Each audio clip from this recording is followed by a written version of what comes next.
안녕하세요. 백두산 금융연구소의 백두산입니다. 10월 23일 수요일 아침 8시 10분입니다.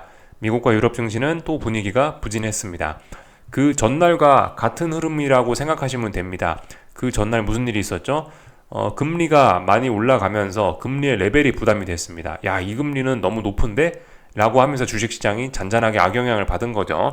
그런 현상이 어젯밤에도 그대로 이어졌다 생각하시면 됩니다. 어젯밤에도 금리는 고공행진을 했고 금리가 떨어진다는 그런 신호는 없었죠. 주식시장이 눈치를 보면서 좀 부담스러워하는 그런 모습이 이어졌습니다. 근데 이 나스닥도 똑같습니다. 이 고금리의 부담이 없다 보니까 나스닥은요, 빅테크 기업들은 고금리 부담이 없다 보니까 2거래일 연속으로 굉장히 선방하는 모습을 보여주고 있는데, 아시다시피 그죠? 지금 하락 전환이냐 마냐를 고민하고 있는 그런 단계고, 하락이란 시세가 워낙 또 민감하지 않습니까? 그죠? 그런 걸 고려를 해봤을 때 나스닥은 2거래일 연속 상승을 하면서 하락 전환의 위기를 거의 다 극복하는 그런 모습이 되어버렸습니다. 변수가 있긴 있습니다. 이제 내일 아침에, 한국 시간으로 내일 아침에 발표되는 테슬라 실적이 좀 변수이긴 한데, 일단 발표 전에 나스닥은 이 위험을 거의 극복해버린 그런 모습입니다.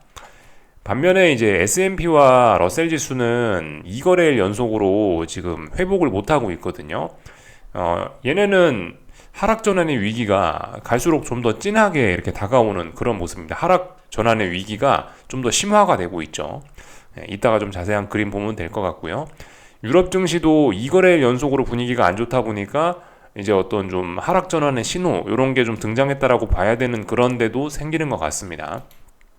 어쨌든 높은 금리에 대한 부담이 2거래일 연속으로 시장에 작용을 하고 있다, 이렇게 보시면 되겠습니다. 뭐 특별한 이슈는 없었는데요. 뭐 기사 내용들 나온 거 좀 몇 가지 보자면요. 국제유가 중동 불안감 지속에 WTI 이틀째 급등돼 있습니다. 국제유가가 2거래일 동안 오른 것이 일단 표면적으로 봤을 때 이 금리를 상승시키는 주요 원인으로 작용하고 있습니다. 물론 이제 우리는 이 지금 금리가 오르는 거를 트럼프 트레이드라고 하고 있긴 있습니다. 표면적으로 봤을 때요. 트럼프의 당선 가능성이 높아진다. 트럼프가 대통령이 되면 대규모 관세와 대규모 재정 적자 정책을 펴서 국채 금리가 오를 거야라는 이제 그런 우려가 있는 거죠. 어쨌든 유가하고 국제 유가가 상승하는 거하고 트럼프 트레이딩이 겹쳐져 가지고 일단 국채 금리가 굉장히 많이 오르고 있다. 그리고 기술적인 측면에서도 사실 지금 이제 금리 인하기란 말이죠. 또 그 중요한 지지선을 지나고 있었단 말이에요, 국채들이. 그래서 사실 한 번쯤 채권의 반등을 기대할 만한 자리이기도 한데, 아무튼 금리 경로로 오판한 트레이더들의 매도세 뭐 이런 것들도 기술적인 측면에서 쏟아지면서 지금 채권이 계속해서 힘을 못 쓰고 있고, 그러니까 금리가 계속해서 올라가고 있고, 그런 점들이 주식시장에 잔잔하게 악영향을 미치고 있다, 이렇게 보시면 되겠고요. 그리고 그 달러 강세도 계속해서 지속이 되고 있습니다. 그 트럼프 트레이딩의 뭐 일환으로, 트럼프 트레이딩의 뭐 하나로 이렇게 보시면 될 것 같은데, 달러 강세와 금리 강세. 그래서 달러 강세도 계속해서 지속이 되면서 하여튼 외환 시장에 좀 부담이 외환 시장에 좀 부담이 되고 있다. 뭐 그 정도 생각하시면 될 것 같고요. 그죠? 트럼프 트레이드 여진이라고 되어 있죠. 원달러 환율이 많이 올랐다, 어젯밤에. 이런 이야기가 나오고 있습니다. 금값은 뭐 그냥 계속해서 올라가고 있습니다. 금값 엄청 강하죠, 요즘에. 뭐 이런 소식들이 있었고, 특별히 뭐 나머지 뭐 언급할 만한 다른 이슈는 없었습니다. 여러 가지 기업들의 실적 발표가 뭐 지속은 되고 있고요. 네, 대부분 뭐 실적은 괜찮은 모양인 것 같아요. 그래서 전반적인 내용들 봤고, 미국 증시 내용 좀 자세히 살펴보자면은 고금리에 대한 부담이 이제 작용을 해가지고 러셀 지수가 2거래일 연속 부진한 모습, 하락 종목 수가 좀 많습니다. 분위기가 좋다고 하긴 좀 그럴 거예요. 지금 주식시장은요, 분위기가 안 좋습니다. 다만 이제 고금리와 상관이 없는 나스닥과 빅테크는 괜찮은 모습을 보이고 있습니다. 나스닥은 0.2% 가까이 상승 마감을 했죠. 그래서 이렇게 보시면은 어젯밤 빅테크가 강했다고요. 그래서 마이크로소프트, 특히 마이크로소프트가 급등하면서 어젯밤 시장의 하방 경직성을 많이 만들어줬습니다. 반면에 이제 반도체의 부진은 계속되고 있습니다. 뭐 물론 그 반도체의 부진이라고 표현하면 좀 부정확할 수 있습니다. 엔비디아는 나홀로 잘 나가니까요. 엔비디아는 그 전날 4% 올랐는데 약보합 마감한 거죠. 오늘 약보합 마감했으면 이 정도면은 하락한 게 아니죠. 이 정도면 엔비디아는 여전히 강한 겁니다. 근데 전반적으로 보시면 반도체 섹터의 색깔이 좀 누리끼리합니다. 별로 좋지가 않습니다. 그렇기 때문에 반도체 지수의 하락은 또 계속되고 있고요. 이것도 또 결과적으로 같겠죠. 오늘 한국 증시의 영향 비슷할 수 있습니다. 그러니까 약했던 반도체 지수와 고금리 부담 이게 그 전날 한국 증시의 양대 악재로 작용을 했었잖아요. 오늘도 이거 내용 같습니다. 다만 이제 한번 반영이 일단 한국 증시에는 어제 그 두 가지 악재가 일단 한번 강하게 반영이 됐고 오늘은 이제 그 악재가 좀 약한 거죠. 금리가 어제만큼 많이 오르지 않았고 금리가 오늘은 좀 차분하게 찔끔 올랐고 반도체 지수도 뭐 그렇게 막 대폭락하고 그런 건 아니니까 어쨌든 뭐 어제보다 어제와 같은 악재가 계속 작용을 하고 있는데 그 어제만큼 악재가 그렇게 뭐 강하지는 않습니다. 하여튼 뭐 그런 상황에서 일단 한국 증시는 또 악영향을 받게 되긴 했습니다. 이런 모습들 보시면 될 것 같고요. 그래서 이제 기술적인 이야기들 뭐 조금만 하자면 유럽 증시, 독일 증시 보시자면은 이런 모습입니다. 중요한 지지선, 그죠? 여기 중요한 지지선, 여기가 이제 직전 고점 자리죠. 이 자리도 붕괴시켰고, 하락 일수도 좀 제법 좀 되고, 연속적인 하락도 기록하고 있고, 하락 전환된 걸로 봐야 될 것 같습니다. 일단은요. 유럽 증시가 좀 부진하다. 이런 모습을 좀 볼 수가 있겠습니다. 그리고 저기 미국 증시를 보시면은 여기서 이제 좀 색깔이 좀 달라지고 있다고요. 지금 서로 S&P 먼저 볼까요? S&P 지수는 보시다시피 지금 이제 슬슬 급속히 좀 힘이 빠지고 있는 모습입니다. 한동안은 굉장히 강했지만 30분봉입니다. 한동안은 굉장히 강했지만은 이 보시다시피 그 전날이죠. 그 전날 금리가 급등하면서 강력한 매도세가 한 번 등장했고 시간 외에서도 좀 계속 약한 모습을 좀 등장하면서 일단 아래쪽으로 좀 분위기가 좀 많이 좀 치우쳐져 버렸습니다. 그래서 중요한 어떤 중요한 이평선들 같은 게 고개를 지금 숙이고 있는 그런 상황이라서 물론 아직은 어떤 뭐 중요한 지지선들 뭐 대략적으로 봤을 때 이 정도가 어떤 마디 가격이죠. 딱 보니까 대략적으로 이런 자리를 아직 붕괴시킨 건 아니라 갖고 뭐 그냥 좀 혼조한 구간이긴 한데 S&P 지수는 조금 더 하락 쪽으로 좀 더 치우쳐 있는 그런 상황이라고 좀 볼 수가 있을 것 같습니다. 하락 쪽으로 조금 더 유리한 상황이지 않나 싶어요. 그렇게 보는 게 맞지 않겠나 싶습니다. 다만 하락의 탄력은 없죠. 지금 상승의 탄력도 없습니다. 상승의 탄력도 죽었고 하락의 탄력도 죽었습니다. 근데 어쨌든 지금 이런 모습들을 보면 이렇게 이평선들 배열된 거나 이런 것들을 보면 일단은 아직까지는 이 하락이 조금 더 유리한 상황으로서 반등시 매도 전략을 해볼 수 있지 않겠나 싶습니다. 다만 이거 이제 지수의 모습이 그런 거고요. 변동성 지수는 매우 좋습니다. 변동성 지수는 매우 차분하니 어떤 위험 신호는 없습니다. 변동성 지수는 보시다시피 잘 죽어가고 있거든요. 뭐 이런 모습이라면 오늘 밤에 변동성이 크게 안정되는 걸 기대할 수 있긴 하겠습니다. 하여튼 그래서 지금 일단은 어떤 표면적인 그런 위험 신호는 없는 겁니다. 이 혼조한 구간 안에서 서서히 이런 지수들이 좀 꺾일랑 말랑하는 이제 경계만 하자라고 말씀드렸지 이게 아직 뭐 어떤 하락 전환으로서의 의미 있는 매도세가 더 나왔다 아직 그런 건 아닙니다. 그죠? 예. 그래서 계속해서 그런 답답한 시간들이 이어지고 있습니다. 근데 어쨌든 S&P 지수가 조금 이제 좀 힘을 좀 순식간에 좀 많이 잃어가는 그런 모습이 있어서 주의해야 된다 말씀을 드렸고요. 나스닥 볼까요?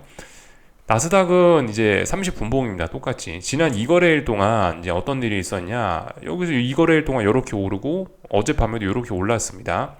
2거래일 동안 올랐단 말이죠. 결과적으로 계속 같긴 해요. 제가 계속해서 30분봉 보고 있고 여러분들과 진한 오렌지색 선을 보고 있는데 진한 오렌지색 선을 이 아래쪽으로 붕괴시키겠다는 의지는 일단 잘 보이지 않습니다. 계속해서요. 제가 지난번에 사례 보여드렸었죠. 자, 여기 이 부분 그림 잘 기억해 보시고요. 이게 이제 오늘 이게 이제 최근의 모습.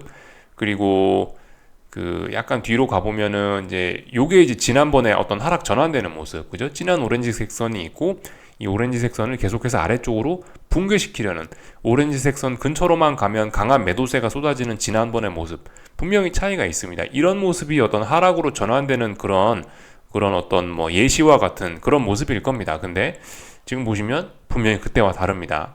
진한 오렌지색 선을 계속해서 일단은 붕괴시키겠다는 모습은 안 보입니다. 물론 상승 탄력은 뭐 완전 죽었습니다. 그죠? 상승 탄력이 이게 있다라고 보긴 좀 어렵습니다. 상승 탄력은 거의 죽었고 그렇기 때문에 뭐 탄력적으로 오르지도 못하고 있긴 합니다만은 글쎄요, 테슬라 실적이 그래서 변수가 되지 않을까 싶긴 한데, 아무튼간 근데 지난번과 그림이 좀 다르긴 하죠. 지난번엔 이 진한 오렌지색 선을 아래쪽으로 이렇게 계속해서 좀 떨어뜨려 버리려는 그런 움직임들이 좀 눈에 띄었다면은, 지금은 이 선 부근에 와도 이런 자리 부근에 와도 살짝 깨지면 매수하자, 깨지면 매수하자, 깨지면 매수하자, 계속해서 이런 그림입니다. 그래서 아직까지 의미 있는 매도세가 지난번 ASML 쇼크로 한번 등장한 뒤로 한 번 더 등장하면 되거든요. 근데 지금 그게 등장을 하지 않고 있습니다. 그래서 어쨌든 상승 탄력이 죽어 있고 하락 탄력은 없고 뭐 그런 상황이기 때문에 계속해서 혼조하긴 하나, 일단 전환하겠다는 그런 모습은 일단 안 보이는 것으로 보입니다. 아직까지는요. 테슬라 실적이 좋게 나와가지고 나스닥 올라가기로 마음먹으면 또 많이 올라갈 수도 있는 그런 그림이 됐습니다. 좀 애매한 좀 그런 그림이 좀 됐죠. 그 지난번 ASM의 실적 발표 나와서 쇼크 난 자리가 이 자리입니다. 이날의 폭락을 지금 보시면 결과적으로 하나, 둘, 셋, 넷, 다섯, 5거래일 동안 지금 이 충격 이후로 더 강력한 매도세는 나오지 않고 있거든요. 이 모습은 뭐냐면 일단 잘 버티고 있는 그런 모습이긴 합니다. 이 지난번 폭락에 대한 어떤 뭐 공포 혹은 뭐 피로감을 오랜 시간을 걸쳐서 잘 해소하고 있다는 그런 모습이 지금 나타나는 특징이긴 합니다. 말씀드렸다시피 어쨌든 전환은 한 번 더 여기서 강력한 매도세가 나와야 되는데 일단 그건 나오지 않고 있다라는 거. 어쨌든 근데 그렇다라고 해서 지금 이제 2510이라는 자리가 중요한 저항이라 마디 가격이라 말씀드리고 있는데, 이 자리를 지금 이틀 연속으로 종가상으로 넘어서고 있습니다. 이틀 연속으로 그 전날 넘어섰고 오늘도 넘어섰습니다.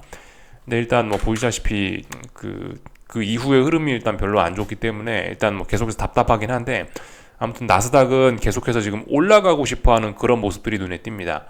그죠? 좀 전에 보셨던 S&P는 뭐다? 힘이 좀 빠지고 있고요. 나스닥은 힘이 붙고 있습니다. 이런 상황이 이어지고 있죠. 그렇기 때문에 테슬라 실적이 중요하지 않겠습니까? 이렇게 말씀을 드리고 있죠. 러셀 지수도 힘이 많이 빠졌습니다. 러셀 지수도 보시다시피 30분봉을 똑같이 보고 계신데, 그 전날 금리가 급등하면서 한번 강한 매도세를 얻어맞고 어젯밤에 회복도 못했죠. 예. 러셀 지수의 힘이 급속하게 빠지고 있습니다. 그래서 러셀 지수는 부진하다 뭐 이런 모습이고요. 하여튼 S&P 지수는 일단 11선입니다. 여기 있는 회색선 비스무리한 거 요게 이제 일봉에서 11선에 해당하는 선인데, 이 11선에 지금 터치를 하고 반등이 올라왔는데 일단은 이 반등이 좀 약한 상황이긴 합니다. 굉장히 혼조한 구간이고 하여튼 전환을 경계해야 된다 이겁니다. 지금 뭐 거의 뭐 전환됐다, 거의 뭐 하락 전환 됐다라고 보여지는 건 사실 러셀 지수고, 하락 전환 될 수도 있다 싶은 건 S&P 지수고, 하락 전환 가능성이 없어 보이는 건 지금 현재로선 나스닥 지수가 됐습니다.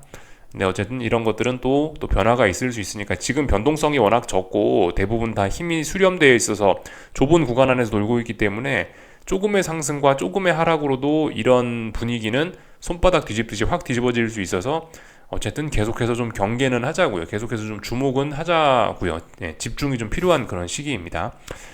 계속해서 말씀드리고 있죠. 지금 이 자리가 중장기적으로 매우 중요한 그런 자리입니다. 말씀드리고 있죠. 조금 좀 집중을 할 필요가 있을 것 같습니다. 채권 시장은 어제도 계속해서 하락을 이어나가더라고요. 그냥 이제 일반적인 그런 상관관계를 그냥 뭐 보여주고 있는 것 같았습니다. 아직까지는요, 뭐 그런 엄청난 변화가 나타나지는 않고, 일단 뭐 그죠?